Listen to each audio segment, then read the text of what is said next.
Bill Scher is with us, liberaloasis.com, an online campaign manager for Campaign for America's Future. Bill, I have a list here of the Republican candidates, and I'm just going to go through it and tell you who I think is no longer really a candidate, even though officially they still are. And by elimination, we'll see who's left, and then you just tell me if you agree or if I'm way off, okay? Oh, okay. Mitt Romney is still a candidate. I believe Yes. Rick Perry is no longer realistically in the running. I think too many gaffes, too much weird stuff. I think he's done. Although in the polls, that's not the case. But I think he's done. So I'm crossing him off. Okay, I would disagree there. Okay. Michelle Bachmann, absolutely not a candidate anymore. I think she's done. Agreed. Herman Cain, I think, whether he's, quote, done or not, he is not going to end up being the nominee, and we'll go back to him. I want on the whole harassment thing, okay? Okay. John Huntsman is a candidate. I just think he has no chance because he's pro-science. So I'm crossing him off. Santorum has no shot.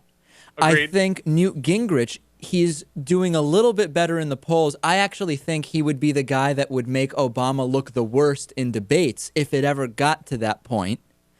I think Ron Paul has no chance of being the nominee. Most people don't even know who Gary Johnson is, so we won't even go into that. So what I have left right now, you forgot Buddy Roemer.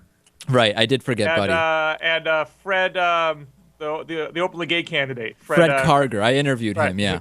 So I think neither of them has a shot. I have this as Mitt Romney and Newt Gingrich, or someone who is going to be doing something I can't possibly imagine to get back in this race. So first of all, Herman Cain, is he still in this race, you think? I mean, all logical, rational, historical analysis would say there is no way that Herman Cain gets this nomination, and I only leave the door open ever so slightly a crack on the possibility that the Republican electorate has completely lost its mind, and that's hard to gauge from the outside. I mean, this is the party that threw away the United States Senate by nominating Christine O'Donnell in Delaware and Joe Miller in Alaska and Ken Buck in Colorado. So the possibility exists that they will do something incredibly stupid, but normally, to be the nominee, you have to have an actual campaign with actual campaign staff in the early states that end up setting the tone for the rest of the contest. And this is also why I would not put Newt Gingrich on the list, as you have it, because both Cain and Gingrich are not campaigning in the key states. They don't have actual staff. To win the Iowa caucus, you need to get bodies in the room in the dead of winter on a freezing cold night. You don't do that with a couple snappy debate performances and a few talk show appearances. Yeah, well, the thing is, I agree with you. Last night, though, and it could just be too little too late, Newt Gingrich did say he's going big in Iowa starting, I guess, today, starting this week. He said he's going to be spending a ton of time there. He's putting more staff on the ground. Is it just too late in Iowa for him? It takes over a year to really put together a serious ground game organization, and with the one caveat that at this point only Romney and Romney hasn't even done this in Iowa. No one's really done it in Iowa, actually. Pawlenty was the guy doing it in Iowa, and he dropped out. So everyone's starting late. So I'll accept that as a caveat. But Gingrich, by all accounts, has not even tried to run a serious race, and nor has Herman Cain. But Gingrich knows well enough the media's erogenous zone. So he knows if he says, I'm going big in Iowa, they might take his campaign seriously for a few more weeks. So I'll believe it when I see it, Mo, and I think most likely it's too late to do it for real. Okay, so I mean, the way I did my list is I just looked at each candidate and crossed them off if I thought there was a reason they won't win. So it's not really a good way to do it, obviously, because all I have left on my piece of paper is Mitt Romney and Newt Gingrich.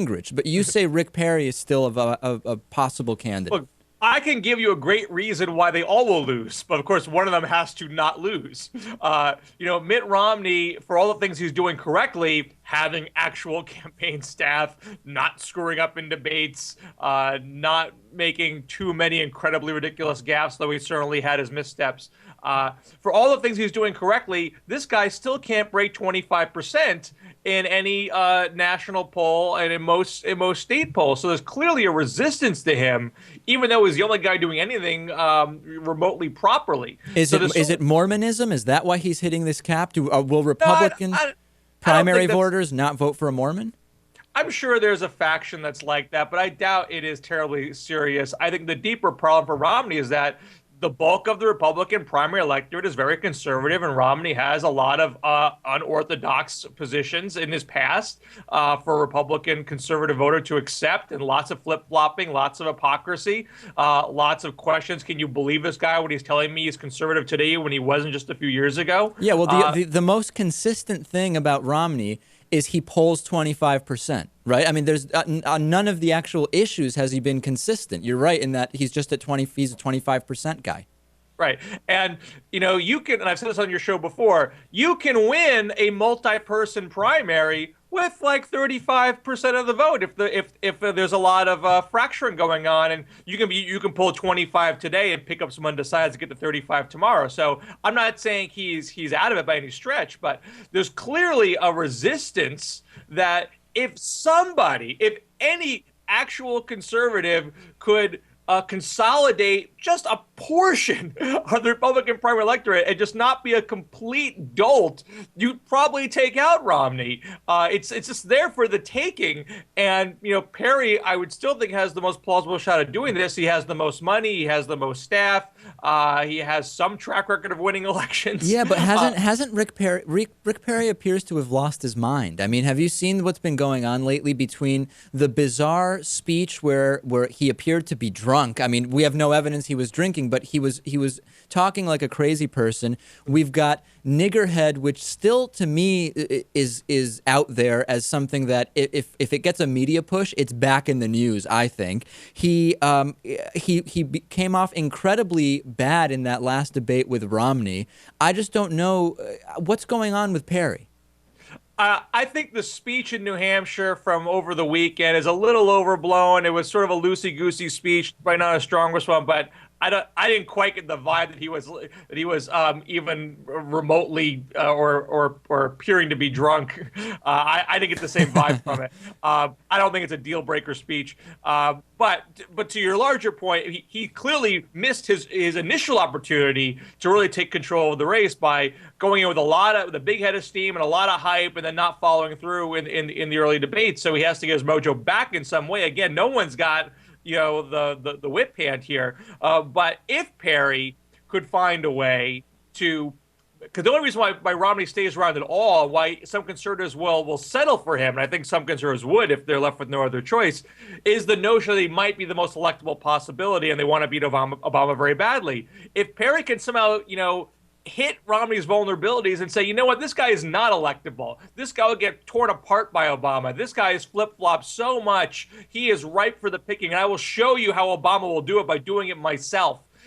If Perry could do that, or get some hired gun, get one of the other also-rans to take Romney apart for him, someone's got to land a blow, and it's sort of crazy they haven't done it yet. But I still think the opportunity exists to do it. There was a point in December 2003 where I got very caught up in Howard Dean being the front runner. It's like everyone was sort of laying off of him, and I couldn't believe no one had tried to do a serious punch to the jaw. And then 2 weeks before Iowa, punches were thrown aplenty. So Perry might be biding his time to some extent. So I wouldn't rule Perry out here. He's still got the money and the staff and some track record of winning. But obviously, I understand the hesitancy on your part because he certainly hasn't shown it to date. Who do you think, so are your top three, not according to any polls or individually at least, but on the whole, looking at it, if you have to say who will end up being the nominee, do you say it's going to be Romney, Perry, Gingrich, or is your top three different? I would say Romney, Perry, Kaine, and Romney and Perry being the two most likely ones, because again, they have money and staff. Kaine only if the Republican electorate is so disgusted by Romney and Perry and have an absolute internal brain spasm would Kaine sneak in. But again, I would put the odds on that extremely low. All right. And real quick, not as a strategic thing as a Democrat, but if you were voting for a Republican in a serious way, not picking the one most likely to lose for Obama, who do you think you would vote for if you said one of these people will be president? Who would you rather? If I was a Republican? Yeah. Or if You know- if you were you, based on your values, but you could only vote from these people, like for me, it would be Huntsman. Oh, sure. I mean, if we're actually considering Huntsman to be a serious candidate, yes. Huntsman, again, as the pro-science candidate, yes, I'd rather have someone who has some grasp of actual facts.